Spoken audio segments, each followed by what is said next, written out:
the 2025 NCAA Championship, women's version. I think each and every one of you have watched the videos in the past. I did one on MiLaysia Fulwiley, one on Chloe Kitts. I did one for the preview, going back a few months, South Carolina versus UConn. And now I'm here. It took me a little bit of time because I want to make sure that I get this right, to give you the commentary which I believe that set the tone for the entire basketball game. And for those out there who haven't subscribed to the channel, subscribe to the channel. For those who have subscribed to the channel, thank you so much. It's going to give me an opportunity to do more videos like this because you know me, I'm going to give you 100% realness from the heart, one take, unfiltered, unedited, no big microphone. Just going to give you the coach's perspective. So let's go. I got my stats down here, but I'm going to come from the heart and just tell you how I feel about a ball game and how I felt about the ball game. So as I watched the ball game, I took a look at the pass and I said, well, they must limit UConn's threes, chase them off the three-point line. And they did that. Also, they made sure they get the rebound game down. They didn't do that. I said Azzi Fudd is going to be the game changer for the UConn Huskies. I also said that Joyce Edwards was the game changer. Now, me looking at the game before the game, I'm not going to tell you because there's a lot of Monday morning, Tuesday morning, Wednesday, Thursday morning quarterbacks, analysts say, if this would have happened, if that would have happened, we don't know. None of us are in the mind of Don Staley. None of us are in the mind of Gino Auriemma. We're not. We are spectators. We're looking at the game. Now, as coaches and those that have played the game, to look at something totally different from those that are actually watched the game, that haven't played a game of basketball, haven't coached a game of basketball. So as the game began, it was UConn came out swinging. They came out swinging. They were hitting. And then all of a sudden, South Carolina went on a little run. And notice what I said, a little run, a key point in the game. A key point in the game. When South Carolina started to come back a little bit, what did Coach Auriemma do? He called a timeout because he probably sensed it from the 11 championships that he won. From the many games that he coached, he senses there could be a changing of the guard, so to speak. After he called that timeout and they came back in the ball game, it wasn't even close. It wasn't even close. You could take a look at the stat sheet. If you look at it from a bird's eye view, it looked like it was a pretty even ball game. Even with the score was, I believe it was 82. Look at that. I think it was 82 to 59. So 23 points. Remember that. 23 points. Me as a coach, I'm looking at the ball game after the game. We go back and we watch film. We got that feeling. We watch the game. And after we watch the game, we take a look at the stats. We're taking a look at these stats. Same amount of shots. UConn took 62 shots. 62 shots, 2-point shots. South Carolina took 61. A big difference. UConn made 30. South Carolina made 21.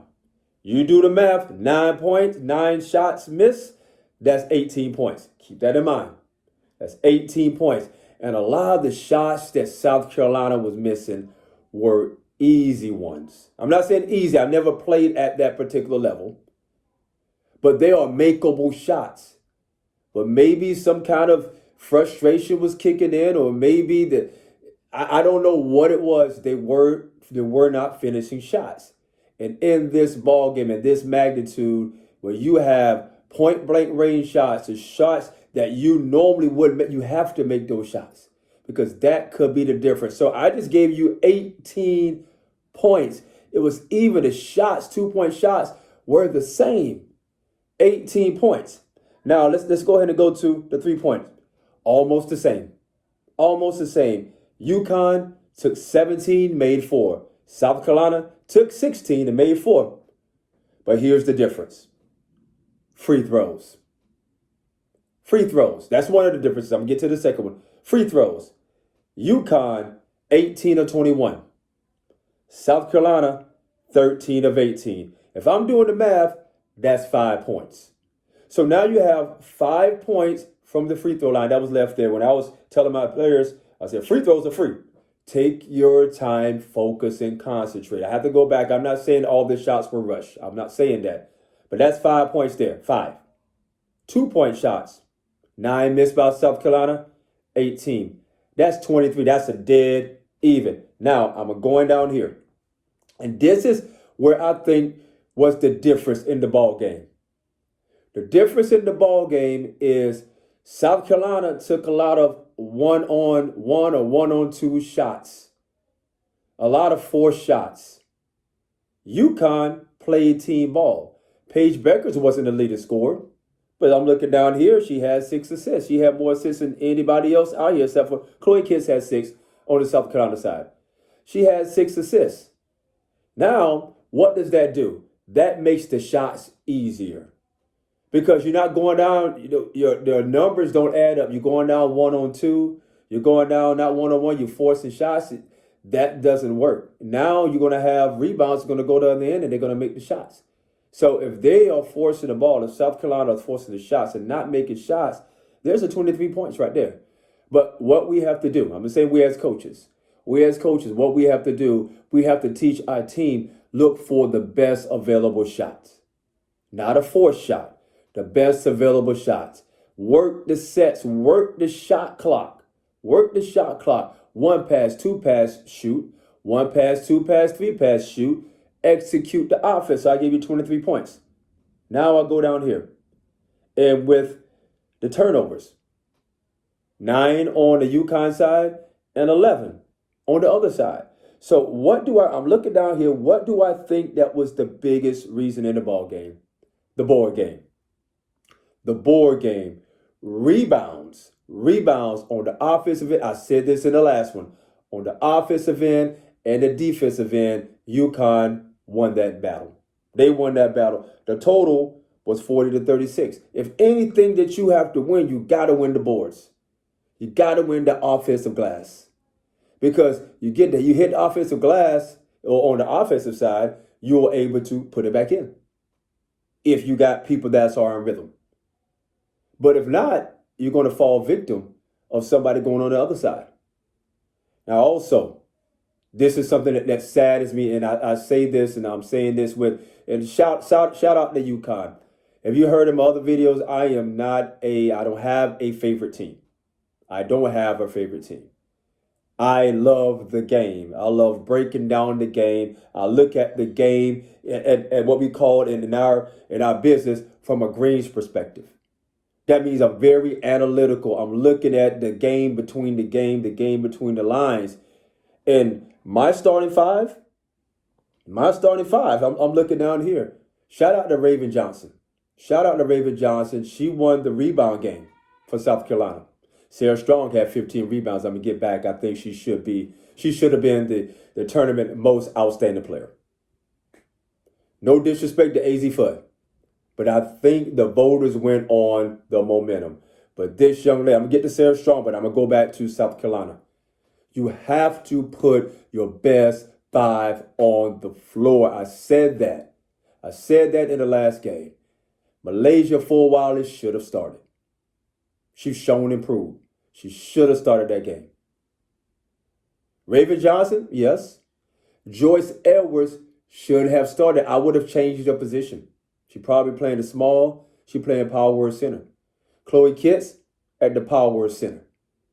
And now you have Tessa Johnson battle tested. So I'm looking down here. Joyce Edwards had 10 points.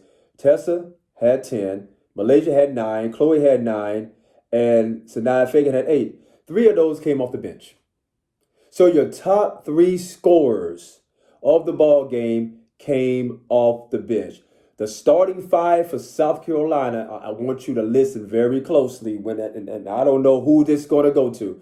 The starting 5 for South Carolina scored a total of 24 points. Remember this number 24. 24 points for the starting 5 of South Carolina. Shout out to UConn and the lockdown defense. Sarah Strong had 24 points by herself. Azzi Fudd had 24 points by herself. Paige Bueckers had 17, 6 assists. Going to Sarah Strong. Look at this line.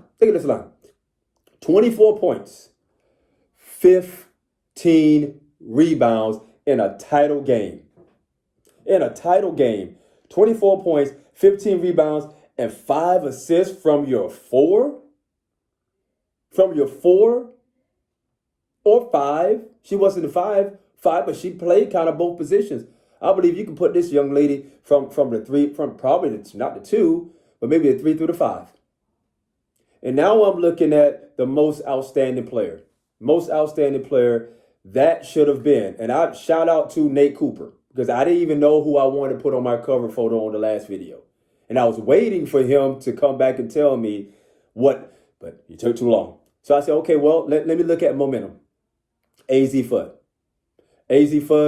Joyce Edwards. Azzi Fudd scored 24. She had 5 assists and 1 assist. Five rebounds and 1 assist. Joyce Edwards had 10 points, 5 assists, 1 rebound. He told me Sarah Strong and Joyce Edwards. Cool, you were right. But I didn't wait, but I had to get this out there. Sarah Strong, 24 points, 15 rebounds, and 5 assists from a true freshman. The limit's beyond the sky for this young lady. UConn basketball, I believe Azzi Fudd is coming back. I believe KK Arnold is coming back. She had 9 points. I know Sarah Strong is coming back. And with that win and who they beat, I believe if you had someone that were, am I going to UConn or am I going to South Carolina? That game, that solidified that.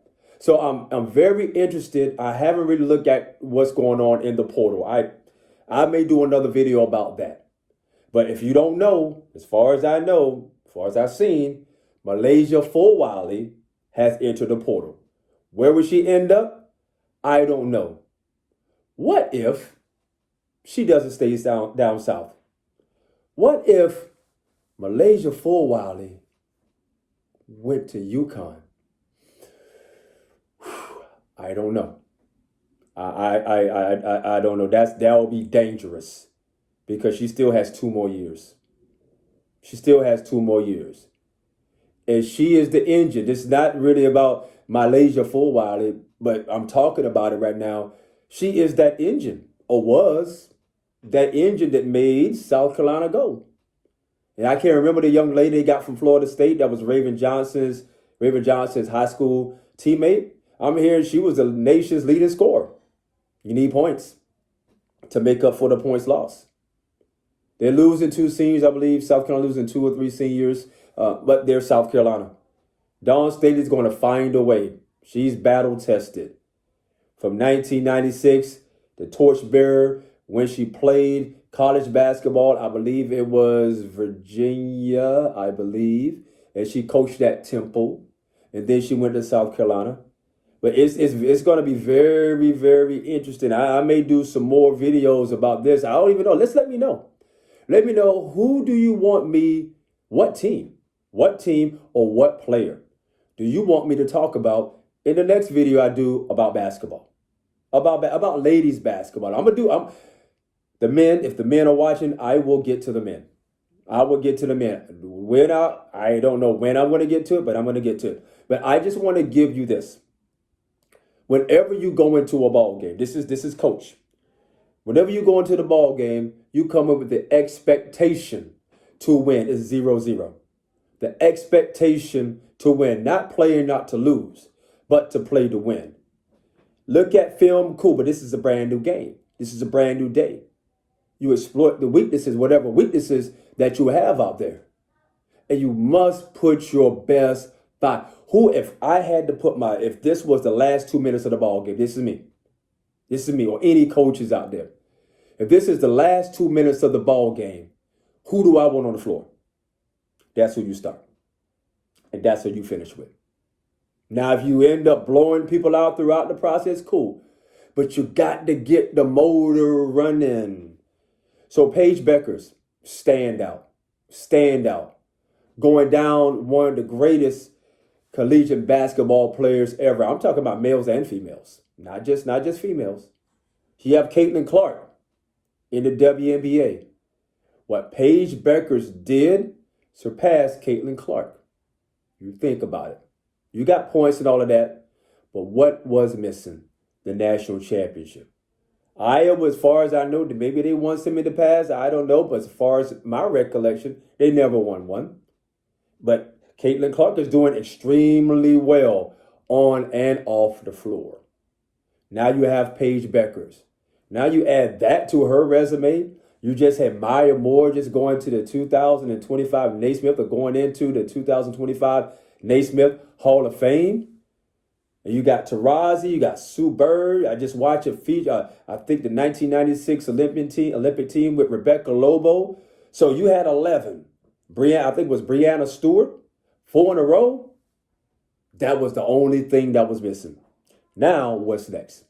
What do I think is next for Paige Bueckers? Number 1 pick, without a doubt. Without a doubt. I don't know. I think the WNBA has a lottery. I'm in Dallas. If Dallas, I don't know the record, but if Dallas is in that bracket that could get a lottery pick and the number 1 pick, I'm going to some games. I'm going to some games. And I have never been to a WNBA game yet. I will go to see Paige Bueckers. I will pay it. I will pay to see Paige Bueckers. And then you may have a game with Paige Bueckers against Caitlin Clark. But what if, I don't know Indiana Fever where they were. What if you have Paige Bueckers and Caitlin Clark on the same team in the WNBA? I don't want that, what you would call smoke. I don't want that. None of that. How can you? So I'm going to hold it right there. I don't know how long I've been. But one thing that I know is basketball. I love the game. I played the game. I coached the game. I haven't coached at that particular level. I coached while I was in the Marine Corps, and I have notebooks and notepads and scouting and all of that. I've done that. I'm no expert, but I want to make sure that I give my perspective. And leave yours. Leave your commentary. I saw some of your commentary out there, and thank you. Thank you so much for leaving your commentary. See, I gotta smile. Yes, I'm smiling. If you don't see the smile, I'm smiling inside. I'm smiling inside. And I also thank all of you that's watching, because right now I haven't posted yet. We just reached 1,100,000 views on YouTube. 1,100,000 views on YouTube. If you know me, I'm not about views. I just, whatever message I got, whether it be faith, family, fitness, finance, business, basketball, I'm just going to give you what I can give you. 100% of me. Unscripted, unedited. The only notes that I took were the one from the basketball game. That's it. But everything else comes from here. So for those out there that are aspiring, creating a YouTube channel, do it. Just start with one video, one short, 7 seconds. That's it. Be in and be out. For those out there that love the game of basketball, put a hoop emoji down there. Put a jump shot emoji down there. For those out there that's loving the content, give me a muscle emoji. Give me one of those, because I'm going to give you everything that I have as long as I have breath left in my body. Shout out to UConn, the Huskies, the Lady Huskies basketball team, national champions, and their fans. I had one that I can't remember his name, and their fans for being there for them. Shout out to all of you. Have a blessed, wonderful day wherever you are in the world. I got some that was in Africa that's watching, that's in Sweden that's watching, that's in Canada, that's in Philippines and Japan and all over the place. So I just tell you, thank you. God bless you. God keep you. To God Almighty, Yah Almighty, be all the glory.